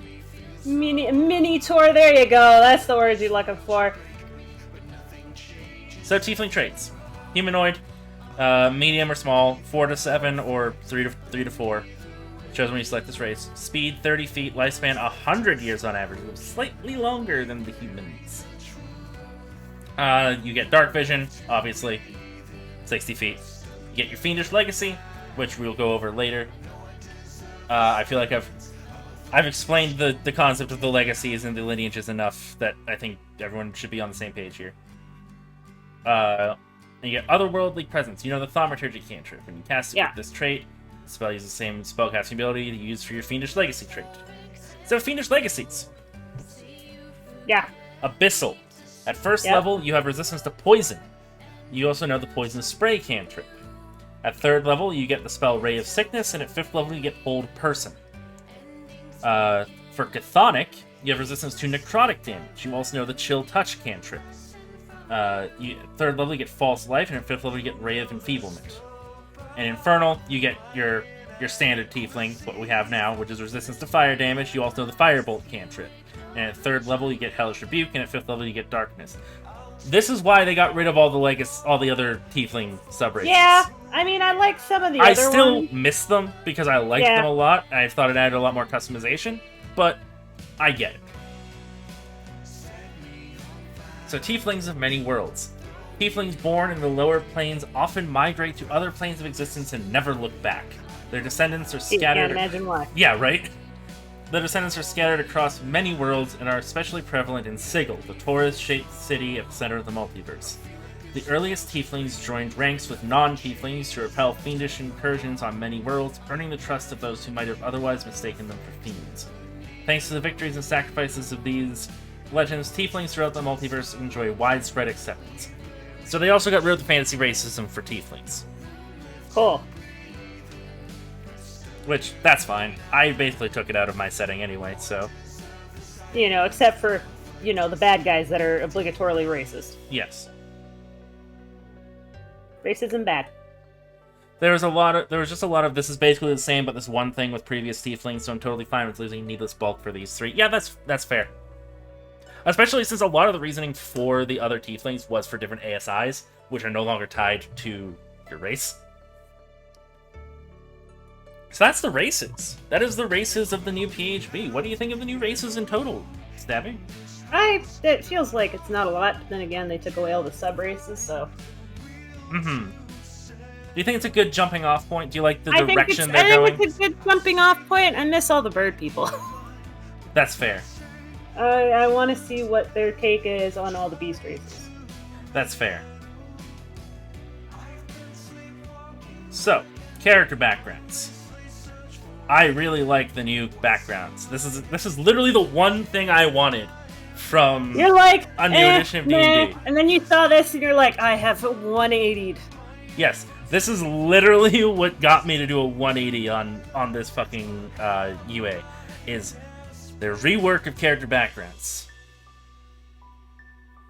And as Winter says, PHB needs to be kind of slim compared to the whole list, though. You gotta introduce new people rather than overwhelm them. On the other hand, I'm like, give me a big book that I only pay $60 for instead of 2 small books that I have to pay $120 for. That's fair, but also consider Shadowrun. We don't talk about Shadowrun, okay? Shadowrun is not loved. It needs love. That's Shadowrun 5th edition is what you get when you try to cram a bunch of stuff into the PHP. Just don't do that. Well, here's the other thing is they made it a Where's Waldo book of where the fuck is everything. Oh, you want to go to this thing? We mentioned it on this page, and you got to go back 2 pages, but actually the chart for it is 40 pages ahead, but we talk about it 31 pages back from that chart. It's the Choose Your Own Adventure book from hell. Yes, you do not need a Choose Your Own Adventure book when you're making a character. At least the PHB's like, race section, background section, section of other information, and here's the thing on the back that tells you where everything is on one page. So, character backgrounds. Your character's Winter, hold on. Winter, can't have an unwieldy large book if you want to get new people in. School has taught me otherwise. Carry on. School is also a miserable experience. Yes. Well, elementary school was okay. Yeah, they didn't have big-ass fucking books in elementary school. No, they have big picture books. Yeah. Big picture. Oh. The one thing I do hope with this new PHB is they pay artists to do good work because, whoo boy, Monsters of the Multiverse had some. It had some good ones. It had some questionable ones. It had some ones where I'm like, this artist was not given enough time or money for this art. Yeah, and then there's other ones where it's like, here's new Hobgoblin, and you're just like, what? Yeah. Oh yeah. New Bugbear was great though. Yeah. It's so fluffy Bugbear. Then there's new Minotaur. It's cow. It's just a cow, man. It's cow. He's just a Don't have a cow, man. Don't have a cow. Anyway, so your character's background is a collection of characteristics that represent the place and occupation that were most formative for the character before they embarked on a life of adventure. When you choose a background, you have three options. You can build a background using the rules in the Build Your Background section. Select a pre-made background from the Sample Background section. Or select a pre-made background from the Sample Background section and then customize it with the rules in the Build Your Background section. No matter which background you choose, consider these questions from your character's viewpoint. How does your background influence your current worldview? Do you embrace or reject your background? Did you form any relationships during your background that endure today? So, here's the rules for building your background. Build your background. Using your rules here, you can build your background from scratch or customize a pre-made background focusing on details related to the backstory you have in mind for your character. When you build a background, your character gains the features in the background features section below. As you make choices for these features, think about your character's past. Where do they spend most of their time? What do they do for a living? What capabilities and possessions did they acquire? What language did they learn from their family, associates, or studies? How did their past affect their ability scores? If you instead decide to customize a pre-made background, you can choose any features in that background and replace them with the features below of the same name. For example, if you want to change a background's language feature, you can replace that feature with the language feature below. So, background features. Ability scores. When you determine your character's ability scores, choose 2 of them, and increase one by 2 and the other by 1. Alternatively, choose 3 ability scores and increase each of them by 1. I like that option. I like the option. Yeah, that's what I had for Amalgi. Yeah. Again, taking my ideas. Skill proficiencies. Choose 2 skills, your character gains proficiency in them. Tool proficiency. Choose 1 tool, your character gains tool proficiency with it. Language. Choose 1 language from the standard languages and rare languages tables. These appear later in the document, your character knows that language. Feat. Choose 1 first level feat. So an interesting thing about 1D&D. Every feat has a level now. Yay! Which means you can't take things like Great Weapon Master at level 1. You can't take things like Sharpshooter at level 1. Good, nobody can be super OP. Yes. You can't start the game a tier above every other player character. And then equipment. Your character gains 50 gold to spend on starting equipment. Your character keeps any unspent gold as spare coin. That's nice. No more rolling for stuff. And then there's ability scores increasing from elsewhere, and then it goes into if you're playing a race from the previous rules. Since 2014, characters have received ability score increases from several sources, either from a race that has the ability score increase trait, or from the ability score rules in Tasha's Cauldron of Everything, Monsters of the Multiverse, and other books. If you make a character using one of these older sources and get ability score increases from it, the character doesn't also get ability score increases from background, unless you forgo the older ability score increases to gain the increases from the background rules here. Good. Yeah, there's no double stacking. Yeah. There's no double lipping in the sauce. You get one sauce, you don't get both sauces. Alright. Sample backgrounds. Here's a collection of sample backgrounds you can choose from when making a character. These backgrounds are built using the rules in the Build Your Background section, and each of them contains story-oriented details that are meant to inspire you as you think of your character's backstory. The feats mentioned in the backgrounds appear later in this document. So, Acolyte. +2 wisdom, +1 intelligence, proficiency in insight and religion, proficiency with calligrapher's tools, they know the celestial language, and they have the magic initiate divine feat. You devoted yourself to service in a temple, either nestled in a town or secluded in a sacred grove. There you performed hallowed rites in honor of a god or pantheon. You served under a priest and studied religion. Thanks to your priest's instruction and your own devotion, you also learned how to channel a modicum of divine power in service to your place of worship and the people who prayed there. So you start with equipment of prayer books, 10 sheets of parchment, calligrapher's supplies, a robe, a holy symbol, and 3 gold pieces. I like this because it's like, I love new backgrounds. I love the new backgrounds. I wish they went a little further with it and gave, like in the Dragonlance UA, gave feats that evolved over time, but this is great. This Listen, baby stuff. You guys are like, no, too much. I bet I want more. It's like, correct. Now, they could just add feats that are like, if you took this feat at level 1, you get this feat. You can take this feat at level 4. You can take this feat at level 8. That sort of thing. Artisan. You get +2 intelligence, +1 charisma. You get investigation and persuasion. You get proficiency with artisan tools. You learn your language is Gnomish, and you get the crafter feat. You began mopping floors and scrubbing counters in an artisan's workshop for a few coppers per day as soon as you were strong enough to carry a bucket. When you're finally old enough to apprentice, you learn to create basic crafts of your own, as well as how to sweet-talk the occasional demanding customer. As part of your studies, you picked up Gnomish, the tongue from which so many of the artisan's terms of art are derived. You get an abacus, you get 2 pouches, you get artisan's tools, you get traveler's clothes, you get merchant's scale, and you get 25 gold pieces. So, I'm not going to go through all of these because these are just essentially combinations of the rules above. What I would like to get into is the new feats. Also, I will say, I like that there's one thing I do want to touch on though. Farmer is now a background. Is one of the same backgrounds. Yay! Serena has her background! Farmer Serena. What's the farmer? I want to hear it. Let's talk about farmer. Farmer is +2 con, +1 wisdom. I'd swap those out for Serena, obviously. Proficiencies are animal handling and nature. Proficiency tool proficiency is carpenter tools. Language is halfling, and your feet is tough. You grew up close to the land. Years tending animals and cultivating the earth rewarded you with patience and good health. You have a keen appreciation for nature's bounty alongside a healthy respect for nature's wrath. Like many farmers, you make frequent use of the agricultural almanacs provided by the greatest halfling farmers.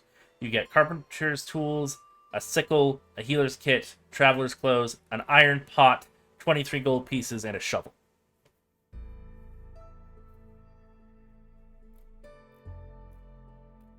There is also... You can also be just a laborer, like you just worked at a dockyard or something. I like that they are giving more backgrounds that are just... You were a normal person. And then everything changed when the Fire Nation attacked. Yes.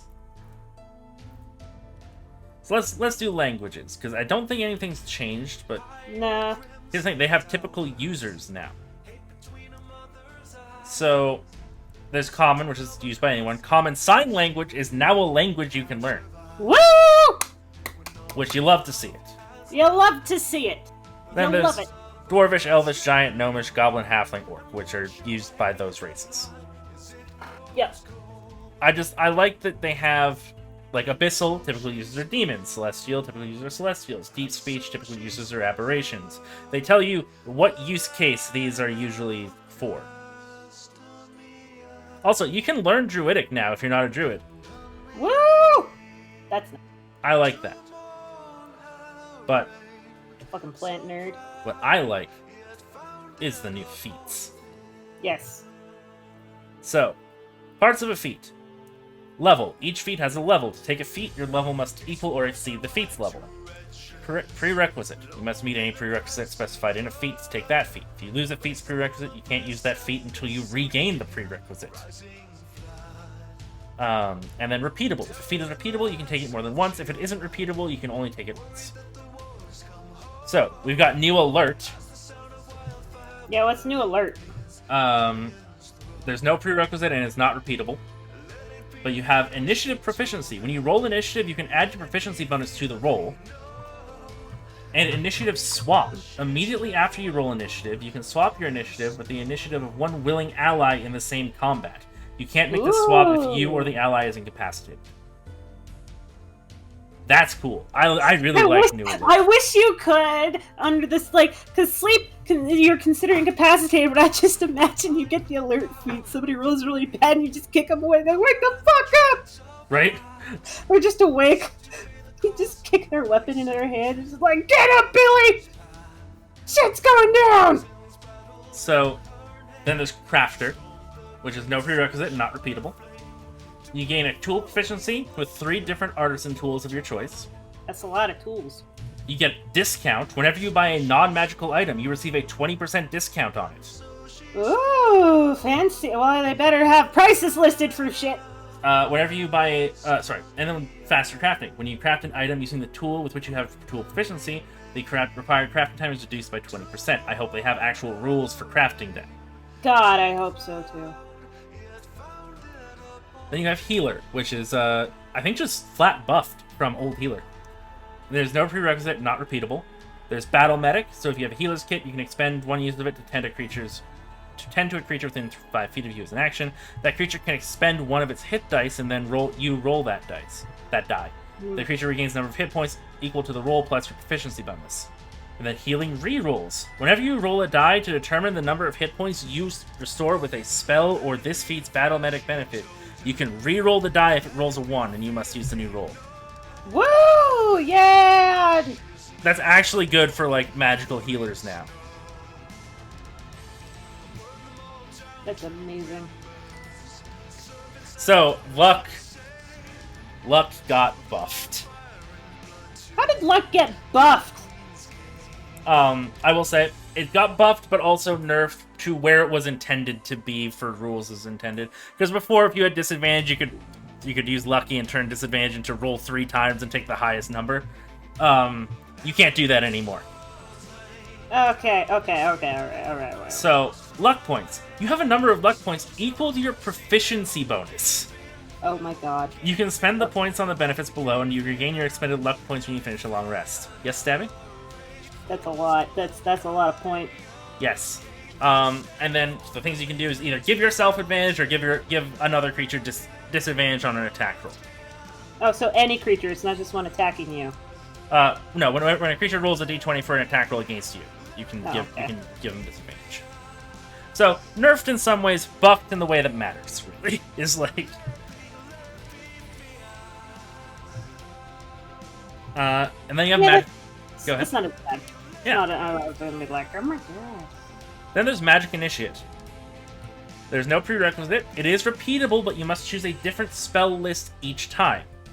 You have learned the basics of a particular magical tradition. Choose one spell list, Arcane, Divine, or Primal. You gain the following benefits related to that choice. You gain 2 cantrips of your choice from the spell list, and you gain 1 first-level spell. You can cast it once without a spell slot, and then per long rest, and then you can also cast it using any spell slots you have. You choose Intelligence, Wisdom, or Charisma for your spellcasting for this. Yay! I like it. I like this. And whenever you gain a new level, you can replace one of the spells you chose for this feat with a different spell of the same level from the chosen spell list. I like this. I like New Magic Initiate a lot. It's a lot less restrictive. Yeah. Then there's Musician. Go ahead. Sorry. I was gonna be like, there isn't a 5 million Magic Initiate things now. Yeah.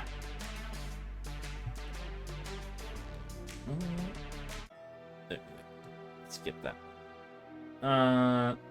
Musician. No prerequisite, not repeatable. You gain tool proficiency with 3 musical instruments of your choice, and you get Inspiring Song. As you finish a short rest or a long rest, you can play a song on a musical instrument with which you have tool proficiency and give inspiration to allies who hear the song.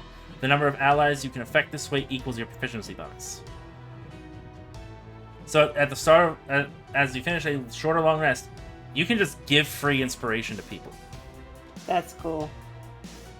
The orchestra grows in strength. I do like also that they didn't really include the old background features, because a lot of those were stuff that you should just be able to roleplay anyway. Yeah. Like the entertainer feature being, you can get ins for free if you agree to play. That should just be something that someone who's a musician can do. Try. Yeah. Or like Folk Hero sort of made sense, but then it was like you can get room and board with the common folk wherever you go. It's like, why? I'm the hero of this one town on the other side of the country. Why would these people know about me? Word travels fast, stranger. Then there's Savage Attacker. You are trained to deal particularly damaging strikes, so you take the attack action and hit a target with a weapon as part of that action. You can roll the weapon's damage dice twice and use either roll against the target. You can use this benefit only once per turn. It's just been flat buffed from, you can roll it again, but you must use the new roll. Yeah, it's like, oh, I got a 4, but I have a D8. Let's see if I can get, I'm going to re-roll, see if I can get her. Or you got a 2. Well, you got to take 2. Yeah. It's because of that singular gossipy halfling, obviously. Then there's skilled. This is repeatable now, which I like. You get 3 skill proficiencies. What? Yeah. If you just take skilled enough time, you'll be proficient in everything. Yes. Now, that requires a lot of investment. Although, honestly, if you take human, which gets skilled, and then for your background feature, you take skilled, that's 6 free skill proficiencies at level 1. I love that. I think that's great. So, they buffed Tavern Brawler. Ooh. There's no prerequisite. It is not repeatable. You get Enhanced Unarmed Strike. When you hit with your Unarmed Strike and deal damage, you can deal bludgeoning damage equal to 1d4 plus strength instead of the normal damage. Damage rerolls. Whenever you roll damage for a damage die for your Unarmed Strike, you reroll 1s. You must use the new roll. Shove. When you hit a creature with an unarmed strike as part of the attack action on your turn, you can deal damage to the target and also push it 5 feet away. You can use this benefit only once per turn. Furniture as weapons. You can wield furniture as a weapon using the rules of Great Club for small or medium furniture or the rules of Club for tiny furniture. Finally, my time is come. Just break a chair over someone's head. Man, now I'd have to remake not Drunk Monk, and oh man, I'm gonna have to redo Punch Monk. And then there's Tough. This is the last feat they've put here, which is just your hit point maximum increases by an amount equal to twice your character level when you gain this feat. Whenever you gain a level thereafter, your hit point maximum increases by an additional 2 hit points. Saloon Fight? Hell yeah, Saloon Fight. Yep. So that's the feats. What do you think of new feats?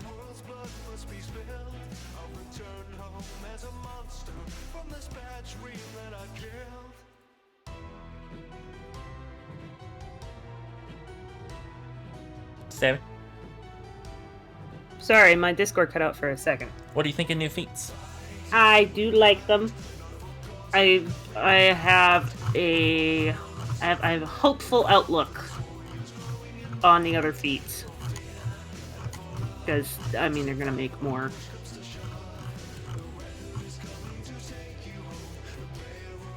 Alright. So now we're getting to rules. Like, just the actual rules. Mm-hmm. First off, we have arcane spells. An arcane spell draws on the ambient magic of the multiverse. Bards, sorcerers, warlocks, and wizards harness this magic, as do artificers. For a partial list of arcane spells, see the spell list section later in this document. That's going to be an interesting part of this podcast, where I just read out spell lists for like half an hour. Artisan's Tools. Artisan's Tools are a category of tool with character gain tool proficiency. For a list of Artisan's Tools, see the 2014 Player's Handbook, but ignore the prices there. Those tools now cost 15 gold piece apiece. Creature type. Every creature in D&D, including every player character, has a special tag in the rules that identifies what type of creature they are. Most player characters are of the humanoid type. Here's a list of the game's creature types in alphabetical order. Aberration, Beast, Celestial Construct, Dragon, Elemental, Fey, Fiend, Giant, Humanoid, Monstrosity, Ooze, Plant, Undead. Fine. It's no change there. These types don't have rules themselves, but some rules in the game affect creatures of certain types in different ways. For example, the description of the Cure Wounds specifies that the spell doesn't benefit a construct. Are you ready to get into the controversial rule? Ah, yes, the D20. D20 test. The term D20 test encompasses the three main D20 rules of this game: ability checks, attack rolls, and saving throws. If something in the game affects D20 tests, it affects all 3 of these rules. The DM determines whether a D20 test is warranted at any given circumstance. If to be warranted, a D20 test must have a target number no less than 5 and no greater than 30. Okay, that's okay, but still.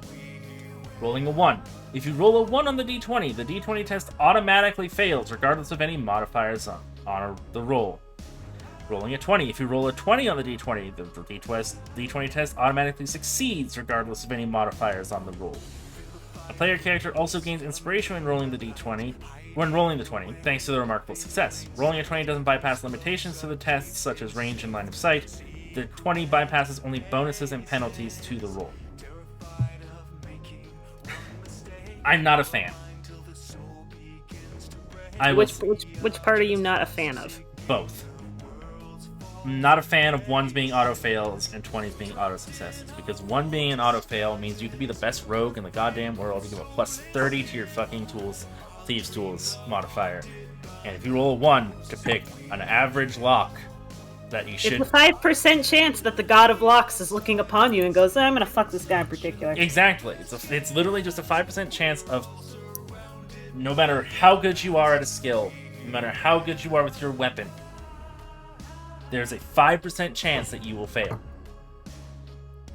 And for fighters, it's a fighter problem, just applied to everyone. Whereas the fighter gets more attacks, ironically, the more likely they are to drop their sword.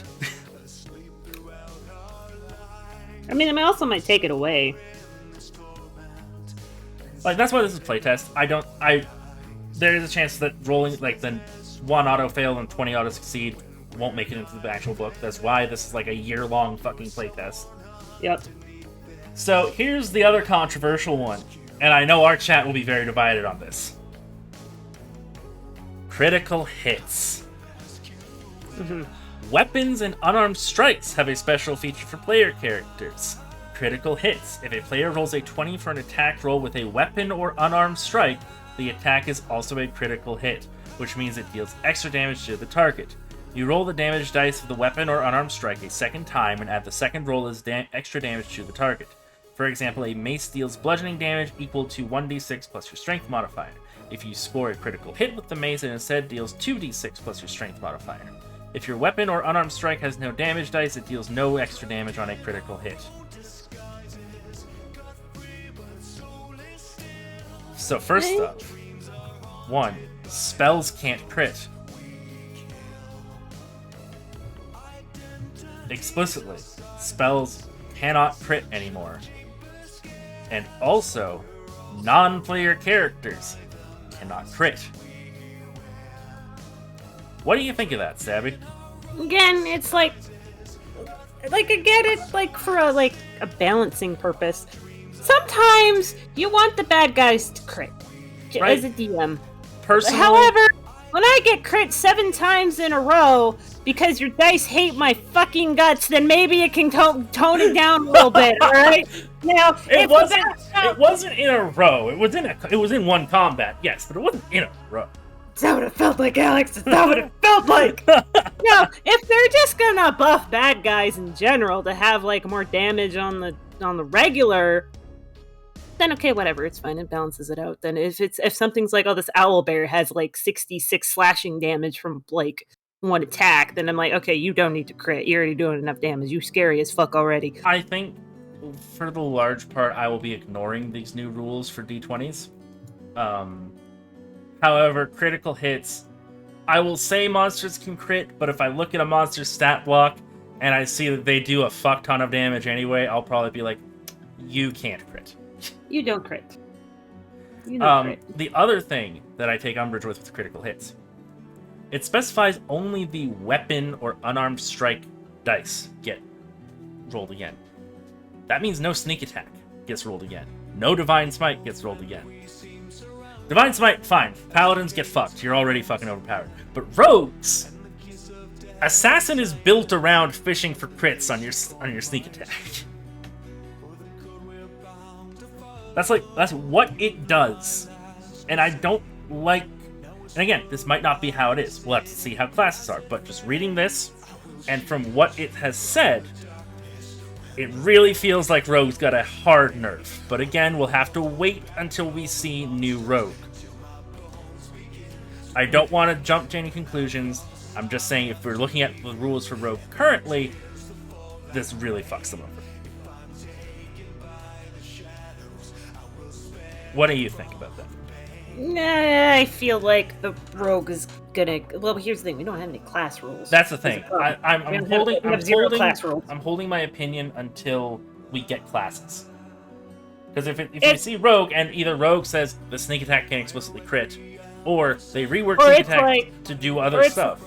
Or it's like if you hit if you hit within a certain threshold of blah blah blah, it counts as a critical hit. Yeah. And it's like, oh, okay, then whatever. Because it's like if they're reworking all the classic stuff, like Assassin was in there, so it's like, well, let Assassin come back. Yeah. So, next up we have Divine Spells.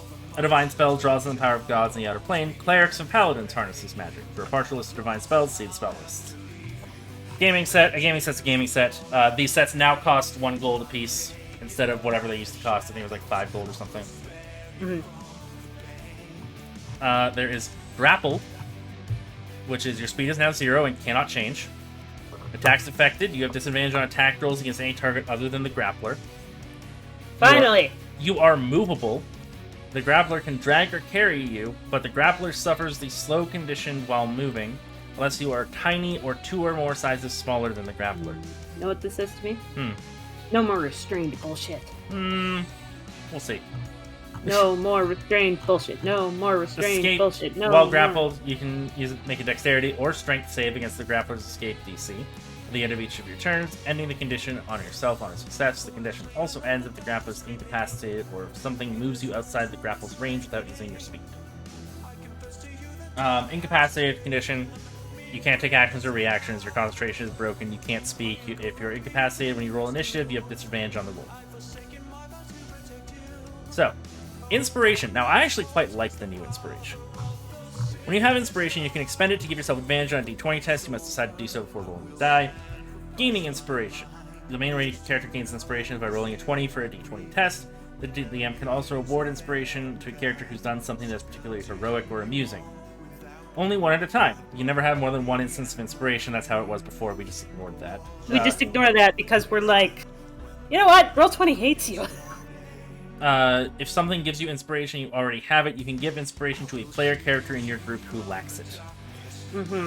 Losing Inspiration. If you still have Inspiration when you start a long rest, you lose that Inspiration. So it incentivizes actually using it. A long rest. It's a long rest. It hasn't changed. Musical instrument. It's a musical instrument. That hasn't changed.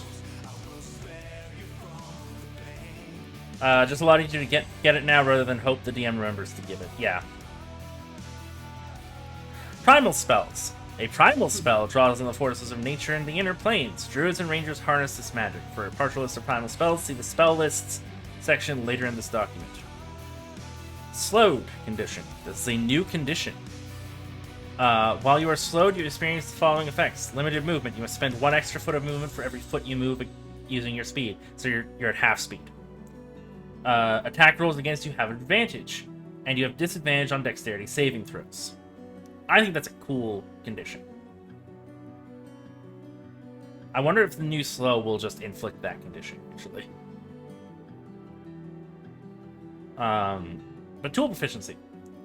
If you have proficiency with a tool, you can add your proficiency bonus. It's a tool. It's the same as before. Tremor sense. It's same as it was before, but we'll go because it's not really a common sense. Creature with tremor sense can pinpoint the location of creatures and moving objects within a specific range, provided that creature with tremor sense and anything it's detecting are both in contact with the same surface, such as the ground, a wall, or a ceiling, or the same liquid. Tremor sense can't detect creatures or objects in the air, and tremor sense doesn't count as a form of sight. Oh, so you cannot be blinded unless you're like lifted off the ground. Yeah, tremor sense does not interact with the blind condition at all. Unarmed strike, it's the same.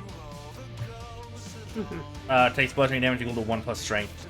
You can grapple them. Instead of contested checks, your grapple now has an escape DC. It is 8 plus your strength modifier plus proficiency. And you can only grapple a target that is no more than 1 size larger than you, and if you have a free hand to grab the target. So, spell lists. Arcane spells.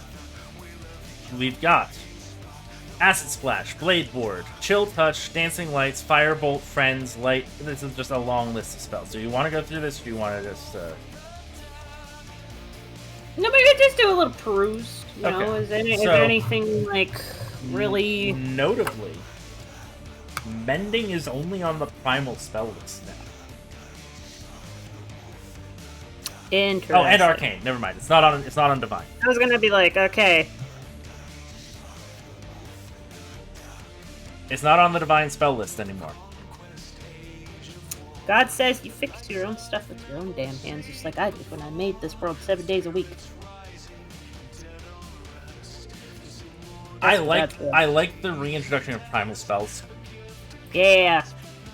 Also, yeah, no, Eldritch Blast. I think Eldritch Blast is probably gonna be a Warlock feature. Yeah. I would not be surprised if there's a Warlock rework ahead, because Warlocks, despite being full casters, kind of suck at being casters. Yeah, maybe they'll make them int, like everybody else has been saying. Or just let you choose Charisma or int. Maybe all the casters will just let you choose your spell casting. Wouldn't that be wild? That would be wild. I would actually love that, honestly. This is like if you think about it, if they didn't change all the skills, because you have religion and arcana and nature in the int category, but then of course that's like your book smarts, right? Mm-hmm. But then you have your wisdom, which is again that's your feeling brain stuff, which you have a whole lot of like your perceptive skills and your intuition, which is like, nature, whatever. It's like how you feel and interact with the world. If you break this down in 3 categories with like the 3 of them, you have the int, which is like mind, and then you have wisdom, which is like the emotional, and then you have charisma, which is your force of will. So you have your will, you have your thoughts, and then you have your feel. Like your intuition. Like wisdom is like your intuition. Yeah. Which is like, you can have intuition from like religious things. You can also go into like nature and just like, yes, this all feels good. Or it's just like you look at the sky and then you just get your gut feeling. And then you have your charisma, which is you like trying to put your influence on everything else. So like, in a way, charisma is kind of the opposite of wisdom. Wisdom is you're taking it in to learn, and then charisma, you're pushing it out to make it how you want. And then int is like, I'm gonna figure out how it goes both ways. Charisma is the bastard stat. Not always. But like, yeah, if you can choose, like I can see all these ways of how these stats work for how to cast magic. Because it's like... Dream, we're using 5e for future campaigns, so you don't need to worry about that just yet. Unless we really like this and decide to swap over. Yeah. And like, imagine an int bard, where it's like, yeah, I've been to school, I've studied the weave, I know how to make all this work. You know, you got your band geek bard versus like maybe a wisdom bard, where it's like, well, maybe they're an acolyte bard, and maybe they went to like the Temple of Milil, who's a song god. Yeah, exactly. Or maybe they just were a fucking punk grunge back alley person who made their way just playing music for people, and they just figured it out.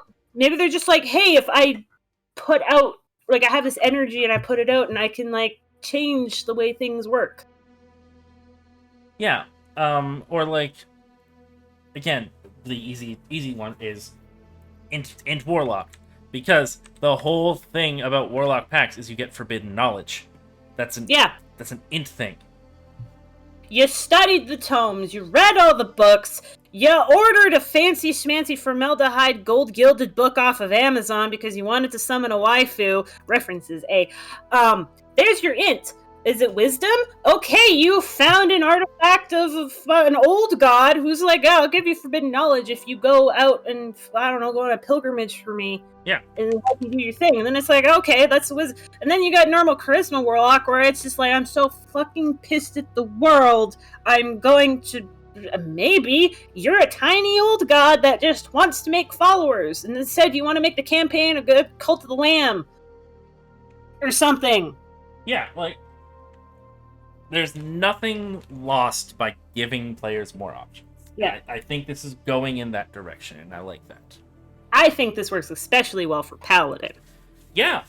If you did this. Because you'd have you have the dutiful studying Paladin, you would have the religious Paladin, or you would have the charismatic Paladin who's just out among the people, you know, being a good, noble person, or the one who's trying to manipulate all the people into conquering the world. Just whatever. Yeah. Because, again, the Paladin is about the oath. It's not really about anything else. Like, there's other stuff in there, but... Yeah, there's nothing that says a Paladin has to be charismatic. Yeah. And then I think Cleric has it easiest, because it's like, what's your god do? Oh, it's a trickery god? Oh, okay, charisma. Yeah. Is it Ioun? Int. Oh, is it fucking, I don't know, is it Elistray? Okay, you can be wisdom, because you're trying to bring people back, do good thing. Yeah. Do good. Oh, is your patron mask? Oh, you could be charisma or int. Or wisdom if you don't want to think for yourself, sure. Just do what your god says.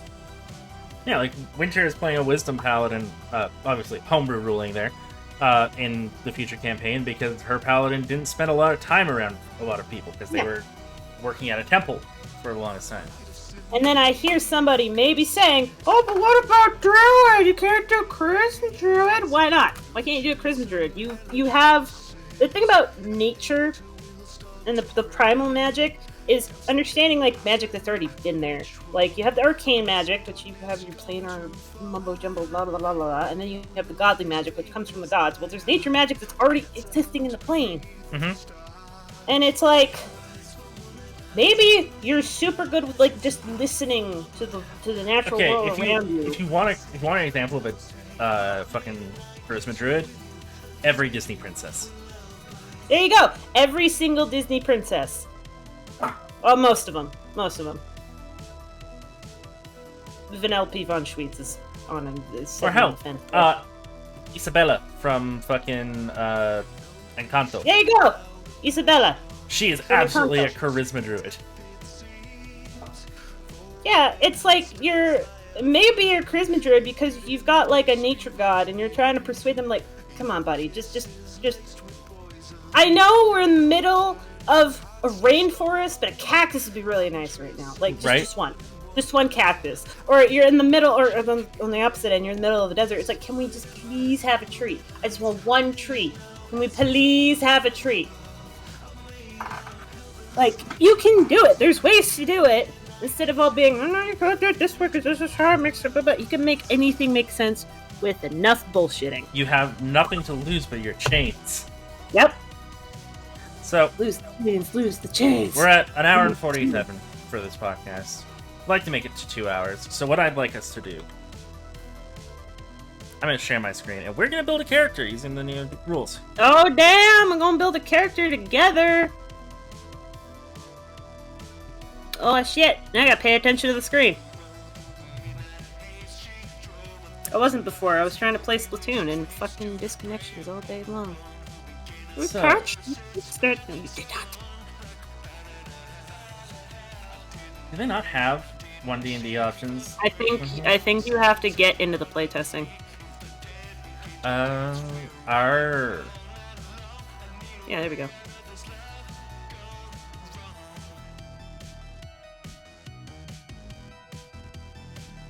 Says view FAQ. Oh no, they are not available for use on D&D Beyond. Damn it! Oh no, we can't do that. Anyway, why don't we make? Well, let's just make a character let's just look, anyway. Well, here, let's just look through this and pick a character. So, what race do you want to start with? You wanted to make a gnome. I do like rock gnome. Yeah. Maybe we'll make a gnome. All right. So we're gonna make a rock gnome. So, okay.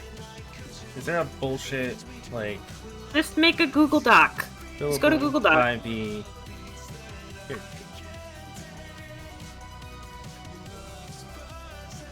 There's only, well, we'll make it like a level 1 character. Yeah. The cat wants us to make a druid. There we go. 5e character sheet. Somewhere on here.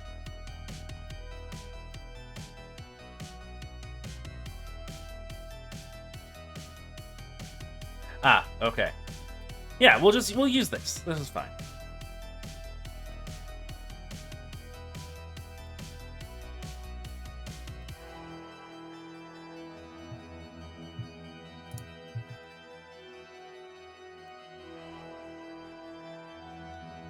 Alright, so Rock Gnome. What are we naming this Rock Gnome?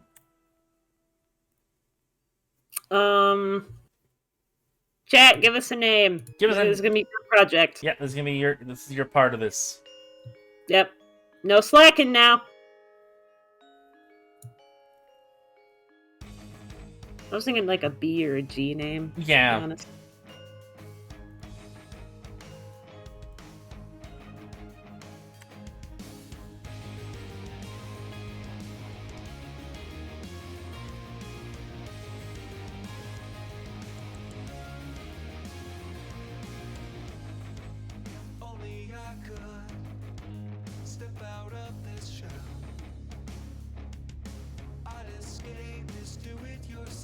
Maybe Glinda? Alright. The sound of opening the same Glinda the Rock Gnome.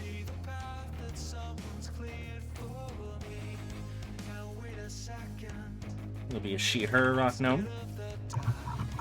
Alignment, deity, we don't need to worry about right now. But okay, so Rock Gnomes are 3 to 4 feet tall. Do you want to make her like 3'3"? Yes, because I like repeating numbers. We'll give her...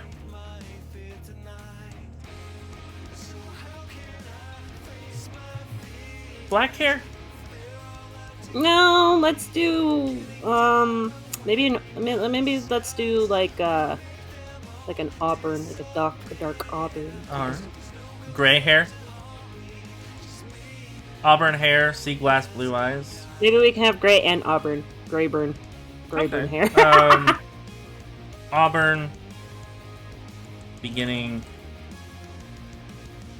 to gray. Graying auburn. Yeah. Very savvy words. Thank you. You're welcome.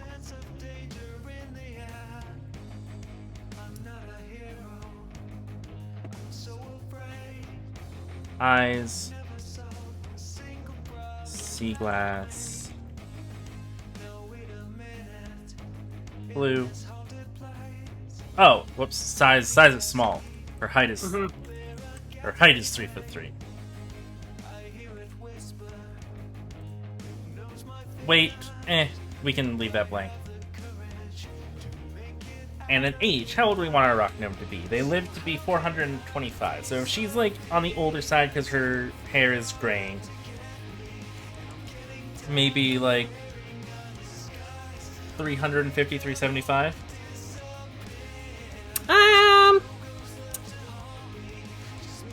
I'm gonna roll 3 numbers. I'm gonna roll D4. I'm gonna roll D4. Where's my D4? Okay, it's gonna be 231. All right. Then background we'll do later. So let's roll stats for Miss Glinda. Roll 6. Roll 3d6. 6. Oh, whoops. Yeah, well, whatever. We'll just go into DDB and use their dice roll.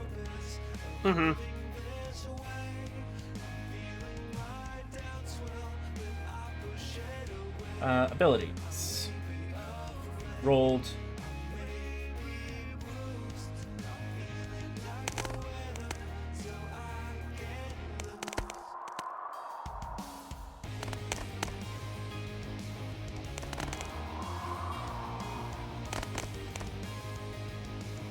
Oof, that's 7. 7 and a 9. Okay. This is what we got. Alright, what class do we want to play? Keep in mind... Everybody was like Druid. Druid? Everybody was like Druid. Alright, then let's put that 15 into Widom.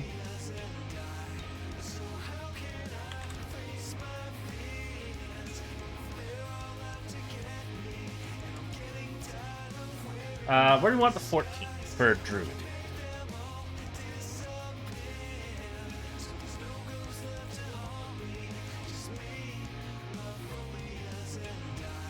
I like 14, maybe an int. Make her smart. Make her smart. Now we've got 2 12s. We probably want one of those in con. Just so you know, we have a positive con modifier. Yeah.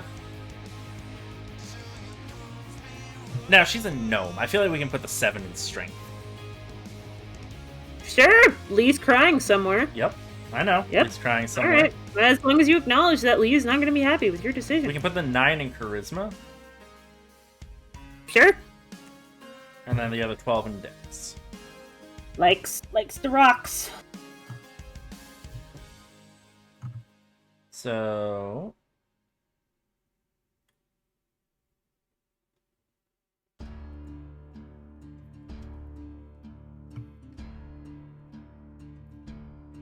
features. Okay.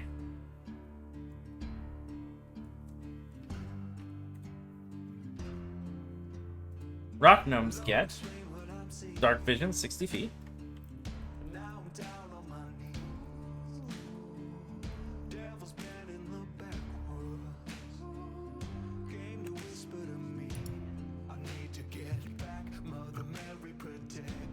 There we go.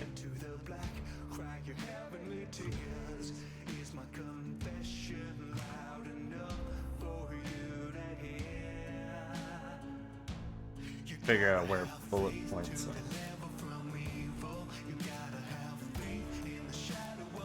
Doesn't matter.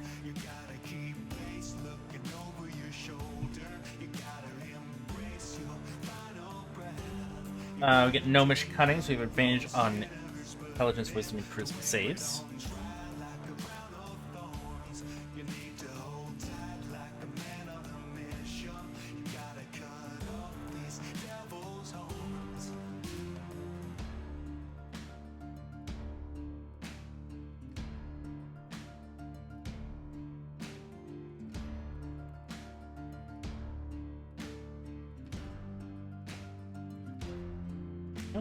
And then we get so a rock gnome.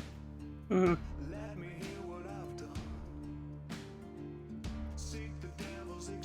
I can spend 10 minutes casting prestidigitation. To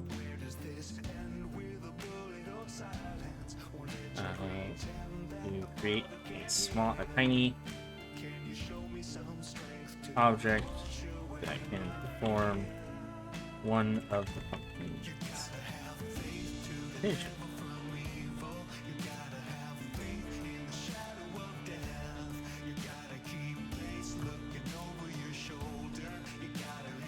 And then we get to do what?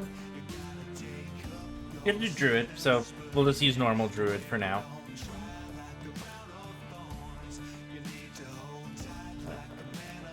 Yeah, so we get 8 plus constitution for our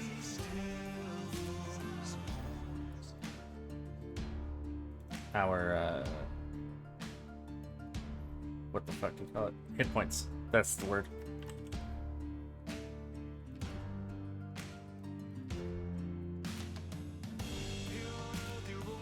And we get proficiency in int and wisdom saves.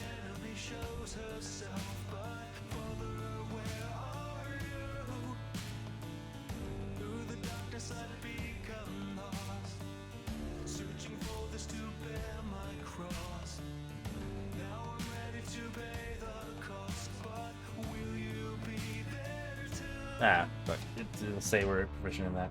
But let's make a background for this character, because honestly, we don't really care about mechanics. So they're a druid, which means they have access to the We'll pick spells for them and we'll pick a background, because we don't need to worry about the saves and all that. What do we want to pick for their background? So what ability scores do we want to increase? We probably want to increase their wisdom. We can actually put the 1 in wisdom, because we have a 15 in there. Just bring it up to 16. Yeah. And then we can put the 2 in int. Make her smart.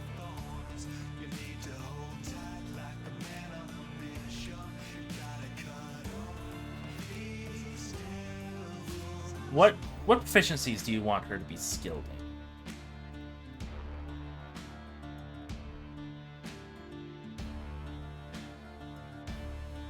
Feel like, okay, is she an animal-y druid? Or is she a planty druid, do you think? I feel like planty druid. Yeah. I'm gonna go planty druid. This gnome could make the plotted plant land from risky I could make Rex! So, how about we do nature then? Yeah.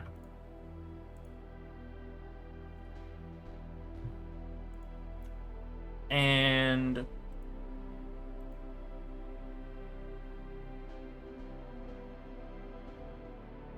medicine for their class 1s. Mm-hmm.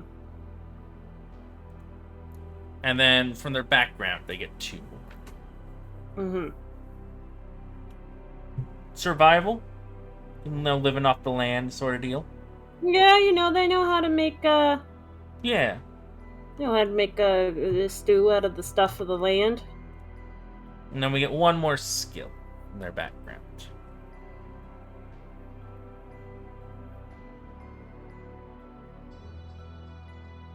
Kind of feeling like a perception-y or investigation-y sort of thing. Mm-hmm. Do you lean in one way or the other? Yeah, I feel like, maybe investigation. Investigation? Mm. A lot of people have perception. Mm-hmm. Okay. So, what tool proficiency do we want? Do we want like a herbalism kit for this lady? No, we got to cooking, bro. Cook's tools? Cook tools.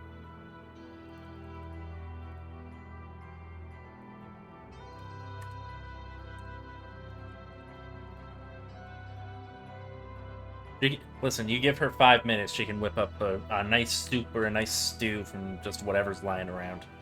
Yep. And then a language. What language do we want to give her?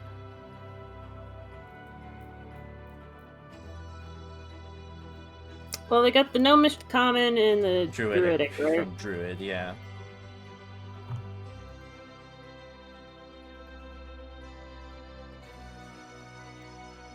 Leaning to Primordial, maybe? Yeah!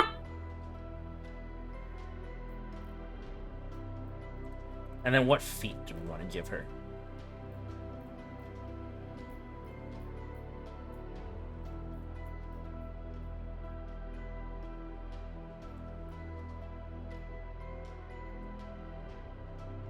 I'm kind of feeling the musician feat. I feel like, yeah, a little bit. Yeah. Alright, so we got a rock gnome lady who can make little trinkets.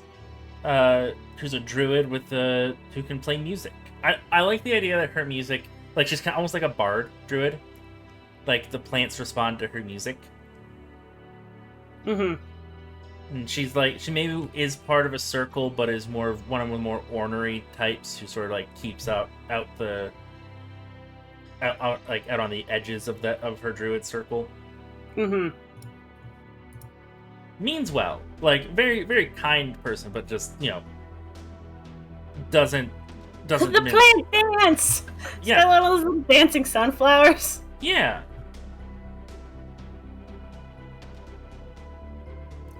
But yeah, I think that's a neat little character we can make with these new rules.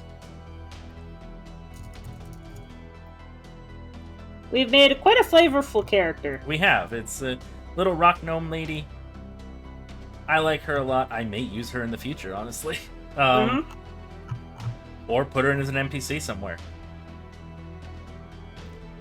But yeah, I think it's very easy to make a very flavorful character with, like, hey, you get a free feat. It's not like a very combat-heavy feat, but you get a free feat. Mm-hmm. But I think that should wrap up our analysis of 1D&D. Any closing thoughts? No, I got what are the words I'm looking for? I have big hopes. Yes. I am very hopeful for the future of D&D with this UA. I hope they continue down this path and expand it more. I think it's definitely a good base, but I think it needs more fleshing out. But again, it's a new edition, even though they're saying it's not a new edition. It's a new edition. It'll get more complex. But anyway, yeah. Thanks for listening, everyone.